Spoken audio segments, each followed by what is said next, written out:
Hello and welcome to this special show on Rajya Sabha television. I am Vishal Dahiya and here we take a stock of the battle against COVID-19 pandemic. Now, one of the very interesting and important as well as a new discovery which has been made by a study is about the potential damage the COVID-19 virus can cause to the neurological system. So we'll talk about the neurological effects of COVID-19 today, all about whys and hows. We'll try and understand how it affects the brain and why it happens. So based on the evidence-based studies we have so far and the ways to tackle it as well. And to discuss all this, we're joined by a distinguished panel of guests with us. Let me first introduce them to you, beginning with Dr. Kameshwar Prasad, Professor at the Department of Neurology in All India Institute of Medical Sciences, New Delhi. We also have with us Dr. Netravati M. She is Additional Professor at the National Institute of Mental Health and Neurosciences,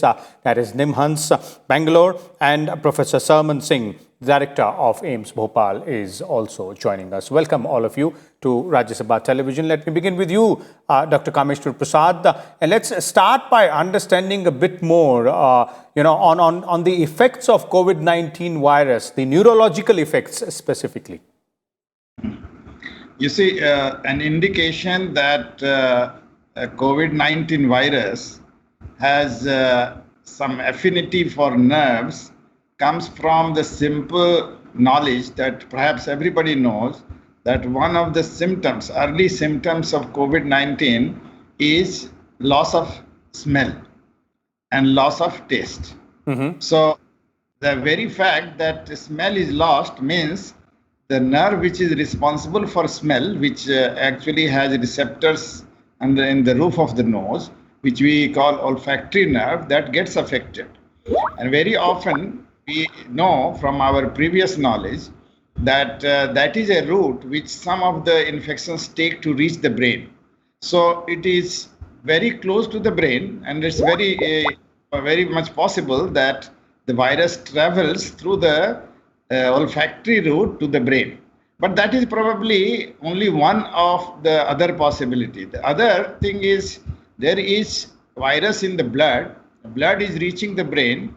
So whenever blood reaches the brain from the blood circulation, the virus comes out into the brain and then it enters the nerve cells, it enters different cells in the brain, and then also in the cells which are lining the blood vessels, and may cause different manifestations of the what we call neurological manifestations of COVID-19. However, there is another which is aspect of it, that the virus actually is a trigger, and that trigger can incite what we call autoimmune reaction, or for laymen it can be like allergic reaction to the virus or to some constituents of the virus. And that allergic manifestation can cause a lot of damage in different parts of the brain, the spinal cord and the nerves, resulting in what is called autoimmune syndromes related to COVID-19 in relation to neurology or brain or nervous system as a whole. So these are the ways in which it can do it. And when we think about COVID-19 causing neurological manifestations, we should think in terms of acute, which means initial manifestation, but some manifestations can occur after the virus has been cleared of the system, but it has caused some damage to the brain or some areas of the brain, which can perhaps lead to several manifestations which we don't yet know. Another thing one should not forget is virus affects lung, that everybody knows. And that means it decreases oxygen in the brain. That also everybody knows. We measured that with pulse oximeter, and we keep talking about 94%, 90%, 80% oxygen saturation. So if oxygen saturation goes down, then brain suffers. Brain needs glucose and oxygen every second. It can't stay without glucose and oxygen at least longer than few minutes. So it causes damage because of lack of oxygen. So these are the various ways in which COVID-19 can affect brain and other parts of the nervous system, which we call neurological manifestations of COVID-19, which will come into details later on. Okay, definitely. We'll come to that part as well. But let me first bring in Dr. Netravati here as well. Dr. Netravati, from your point of view, how potentially damaging are these neurological manifestations caused by COVID-19? And would you like to add on more to what Dr. Prasad has pointed out there in terms of the way COVID-19 can affect the neurological system? Yes, I see. Actually, we know so much less, but the knowledge is increasing with time. So initially, it was thought that it was only because of the low glucose and oxygen, but now we know that some studies have found around 30% of patients have neurological manifestations, and some say only around 2% or 10%. So it depends on each institute or each country where we are finding. But definitely, yes. But apart from what Dr. Prasad mentioned, it also causes increase in the coagulation factors. That is, whenever you have a COVID infection in the body, there is some proteins which increases in the body, which are called as coagulation factors, and these are also going to cause a lot of effects. That is the reason we have stroke. Stroke is mainly because whenever these coagulation factors increases, and apart from that, the most commonly what we find is headache. Suddenly could have headache, and headache can be a manifestation of even influenza virus, which has been told. Similar to that, we can have even headache, giddiness, which can be there, meningitis, seizures. So these are all very different aspects. Few of these, like headache and seizures, can just be just for that moment and they can improve. But some of them can have a long-term effect, like for a stroke. Once a stroke happens, there is a part of the brain which will not be functioning, and after that it will leave that residual sequelae. The patient may not be able to come out of it. Okay. And there can be encephalitis, which can be there, meningoencephalitis, which can cause irreversible injury. So you can have both reversible as well as irreversible injury because of the COVID viruses. And as I said, 10 to 30% of them can have these manifestations. Okay. And please carry on. Yes. yes, there. Apart from this, we also can have neurological manifestations like allergic manifestations in the form of GB syndrome, which, if we identify initially and they treat them, they can improve. But even that can have 30 to 40% residual sequelae can be there. Now there are two components. One, we have just the neurological manifestations. The other is neuro plus respiratory manifestations.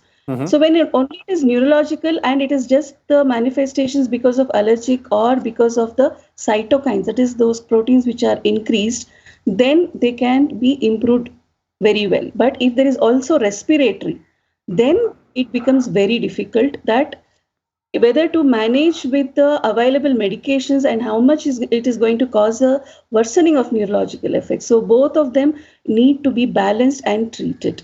Okay. So these are things in which COVID can be effective. Okay. Let me bring in now Professor Sarman Singh as well. Professor Singh, from your perspective, from a clinician's perspective as well, if you look at your experience in terms of these effects of COVID-19, how would you look at the situation, and how frequent have you seen so far in the cases which are being dealt by you or your team out there on the ground developing those neurological effects? Yeah, Vishalji, Dr. Prasad and Dr. Netravati, they are very well-known neurologists. So I would take you to a little bit more because we started with the if you see the earlier papers, the fogging kind of senses the earlier patients. If you see the reports in April and May, people used to say that they feel like there is some fog in before them. So, these were the manifestations, and then, people were not knowing that what is happening. So earlier reports, they say that, it doesn't affect the brain. And then slowly, some studies came, and as you might be knowing, that Bhopal AIIMS was the first institute where we started, postmortem.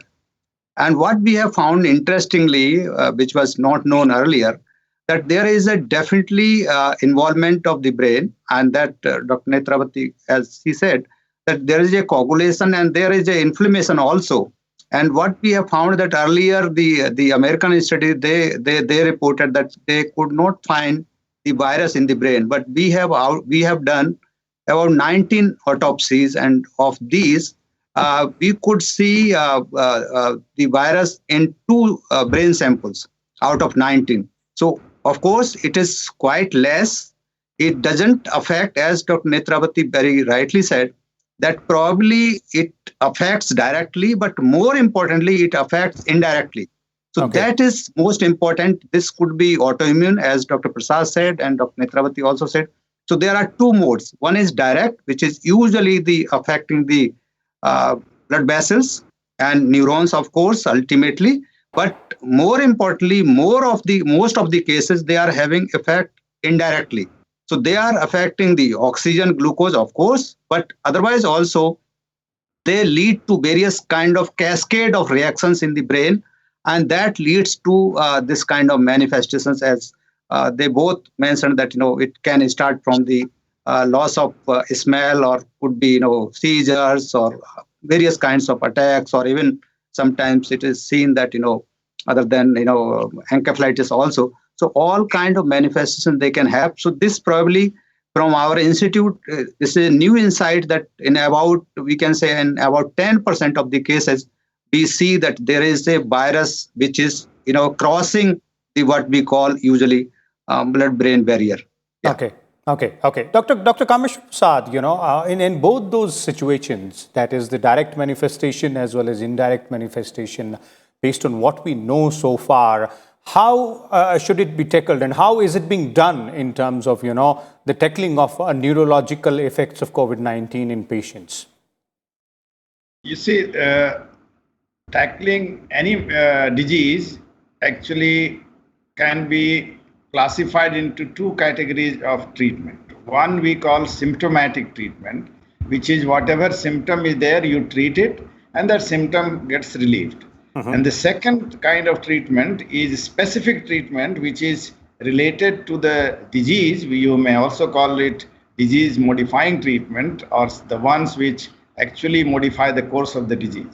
So the symptoms which patient come up with are some we have already covered, but just to enumerate, loss of taste and smell does not cause any problem. There is some problem with the patient, but obviously it doesn't threaten life, so we don't need to do anything. Headache requires its treatment.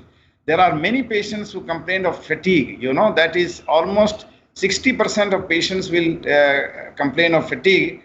Many people may not take fatigue as a nervous system manifestation, but we neurologists know it is a nervous system manifestation. Many of them complain of muscle pain. So you have to give pain relieving drugs for this.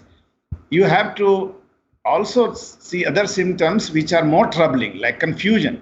Some patients, as Dr. Sarman Singh was saying, they used to call fogging of the brain. But actually it is confusion. It's also called encephalopathy by some people, but it's a disturbance of consciousness. And we have to find out in those cases, what is the cause of disturbance of consciousness? Is it only because of lack of oxygen, or is it because there is encephalitis? What is the reason for loss of consciousness? Sometimes there is seizures, as we call it, attacks of, severe motor phenomena. Those things have to be tackled according to the manifestation. So if seizure requires anti-seizure medication. If there is a stroke, then you have to follow the stroke protocol. We have to treat according to that. If there is Guillain-Barré syndrome, as Dr. Netravati has already said, then there are classical management of Guillain-Barré syndrome using intravenous immunoglobulin or plasmapheresis. The one question which even neurologists sometimes ask is whether we can use steroid if there is Guillain-Barré syndrome, and I am very clear that don't hesitate to use steroid if there is Guillain-Barré syndrome in association with COVID. There is no problem, and those things require specific treatment. But these are all besides. You have heard about treatment to dissolve blood clots, which we call anticoagulants. Those are used in every patient. Remdesivir, which you have heard about that number of times. Convalescent plasma. So those are treatment related to specific to COVID-19 and for manifestations which are due to cytokine storm or which are because of, or you want to kill the virus. Depending on that, you have various treatment. But for neurological manifestations, we have some symptomatic treatment and some treatment which are specific to the condition which patients develop.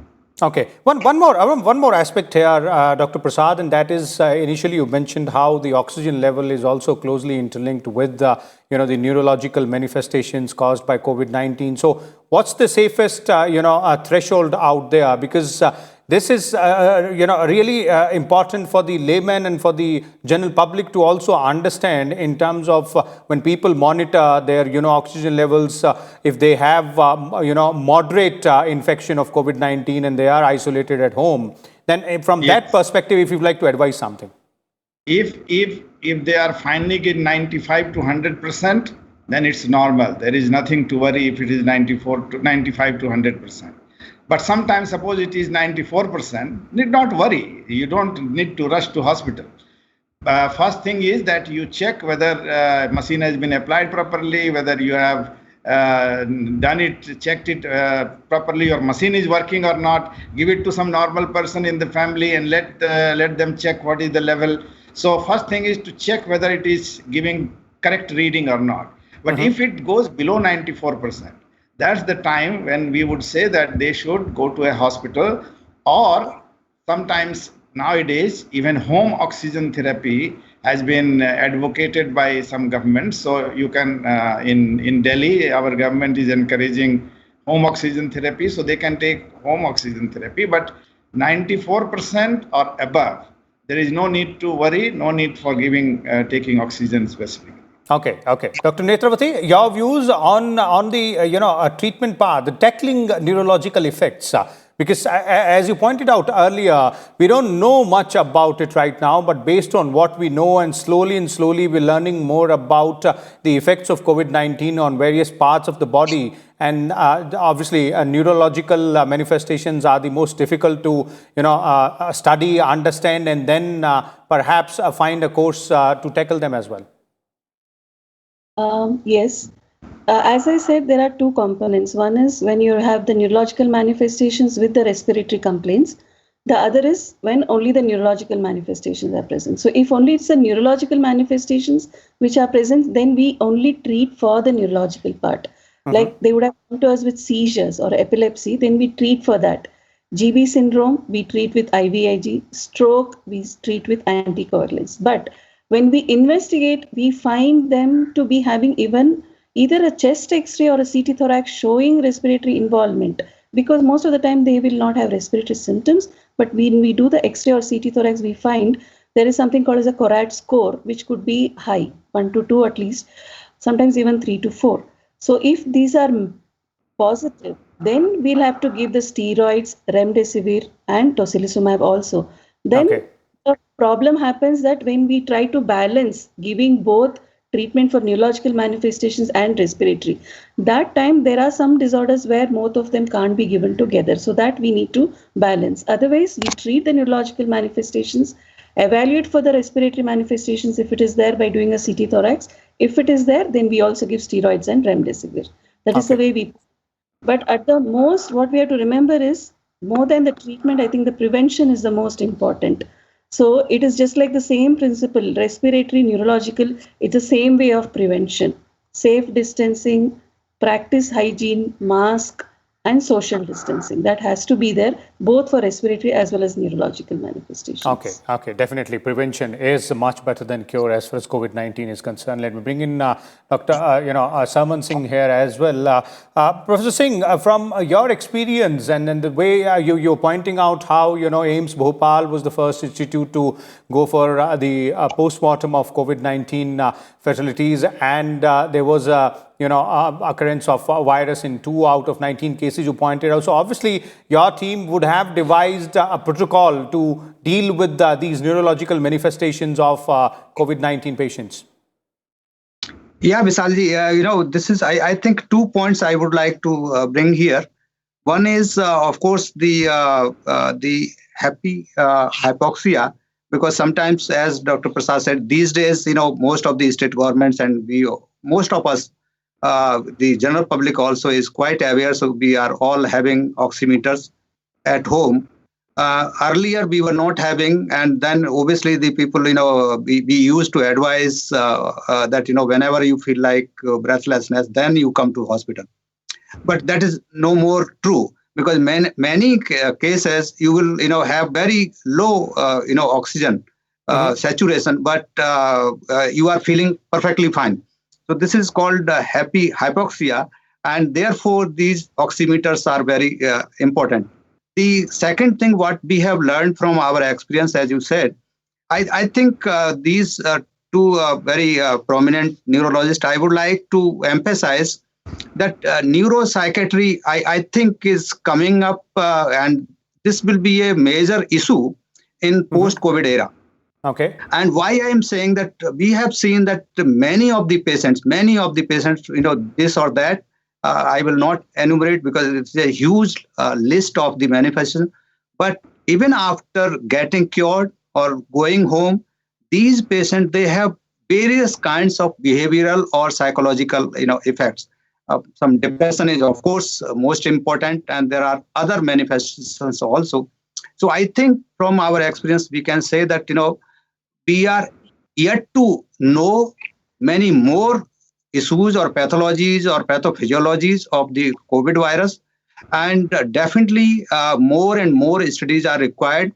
And definitely the sequelae of the post-COVID phases, means after the patient gets cured or, he is free of COVID. But definitely there are many issues. Okay.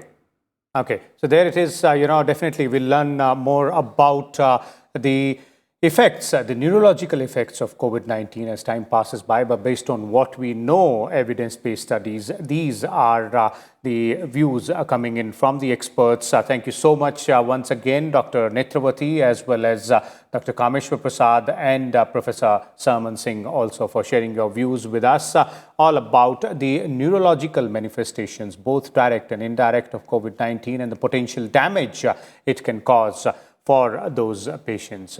And as our panelists also pointed out, the best course of here is also prevention, the preventive mechanism, something which we've been reminding you in all our episodes, the three things which need to be done by all of us.